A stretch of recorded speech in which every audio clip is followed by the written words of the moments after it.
Hwaein had never been particularly confident in herself, but Katsuki Bakugo had always made her feel otherwise. When she was with him, she knew anything was possible. "You're strong and brave. Don't put yourself down, okay, nerd? You're my girlfriend. How can you not be amazing?" Katsuki's grumbled words repeated over in Hwaein's head, filling her up with a giddy feeling. If Katsuki believed in her, then maybe she could do it. Yeah, she definitely could do this. No big deal. All she had to do was confess to her oblivious father that she had been dealing with insecurities and mental health issues for years and wanted his help. No biggie. "So, what did you want to talk to me about?" her father asked. He was sitting on the foot of her bed, waiting for her to respond. "Shit, I forgot I asked him to talk tonight," she thought. "Well, I can't back down now." Breathing deeply, Hwaein raised her gaze to her father's face and spoke quietly. "Dad, I think I have depression." Losing her confidence and courage, she lowered her gaze to her blankets. Her fists tightened around them. I don't know why, but I felt so bad and worthless for years. I feel sad because I'm ugly and stupid. I'm so unattractive. There's no one ever shows any interest in me, and it feels like I'm going to die alone. I don't mean to feel like this. It just sometimes I can feel like I'm on top of the world, and the next I feel so sad and disgusted with myself that I can't help but cry." With a heavy sigh, the girl raised her gaze and awaited her father's response. So, she could feel her heart flip and her stomach twist with anxiety. What would he say? Maybe he'd smile and hug her, offering her his endless support. Or maybe he'll sigh and hug her, saying that he knew all along. Maybe he knew that she cried herself to sleep nearly every day, and that it hurt so much to be alive. Her heart dropped when her father sighed in response. He shook his head in disapproval as he rubbed his temples. "Please, say something, Dad," she wanted to say, but all her voice was nowhere to be found. "Say something," she willed. "Don't be so dramatic. You have a happy family, we're good on money, and you have a roof over your head. What else could you want?" He snapped, eyes blazing with irritation. Hwaein's mouth dropped open in shock, and as much as she wanted to reply, her voice was gone. "Stop feeling so much pity for yourself. The only thing you're accomplishing is wasting your life by complaining and sitting on your ass, doing nothing. Don't come to me saying you're depressed. Do you know how much I've suffered? I'm paralyzed. I lived with abusive parents all my life. I've always had a disadvantage because of my condition. You haven't suffered a bit. You have everything in your hands." Her father continued ranting angrily, but Hwaein's focus was gone. Her eyes glazed over with tears, but she forced herself to hold them in. "Grow up," he said.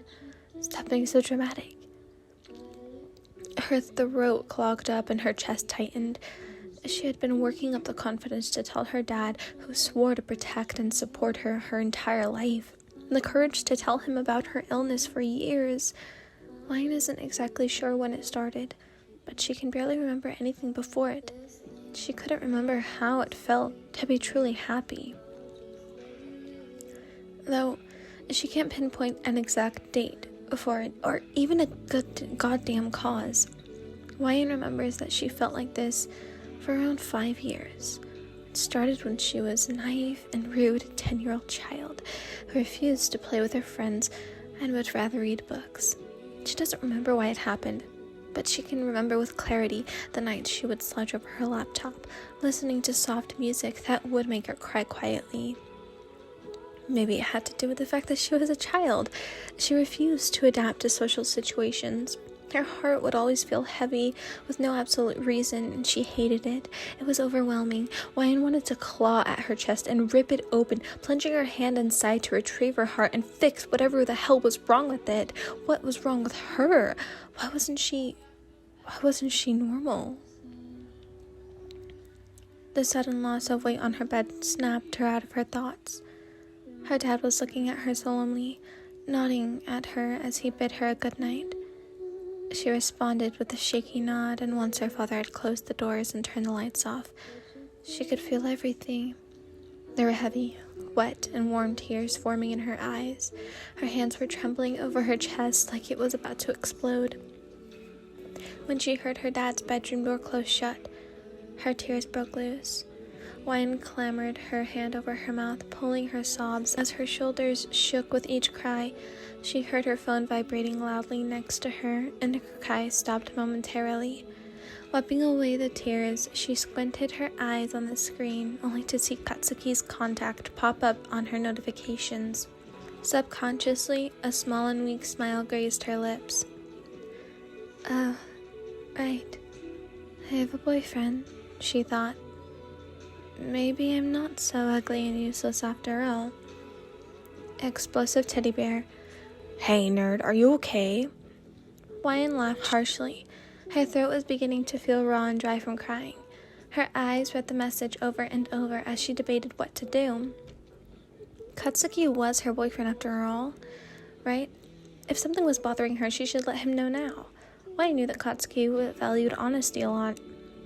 But then, she was reminded of his proud and loud behavior. He was nice and kind to her, but that didn't stop him from being loud and abrasive. Whether they were dating or not, she was still dubbed as Nerd. The nickname made her smile. Katsuki was an excellent student, perhaps a bit too violent and murderous, but he had good intentions. He was strong and determined. Wyan doubted he'd understand what she was going through. In their 3 months of dating, she hadn't seen him express any emotions of insecurity or depression. Maybe some sprinkles of jealousy here and there, but no insecurities. With each thought and argument running across her head, Wyan was sure she shouldn't bother him with this. After all, he was a hero in training. Katsuki didn't have time to deal with her problems. He was probably too busy with his own. Of course I'm fine. What makes you think I'm not? I'm perfectly fine.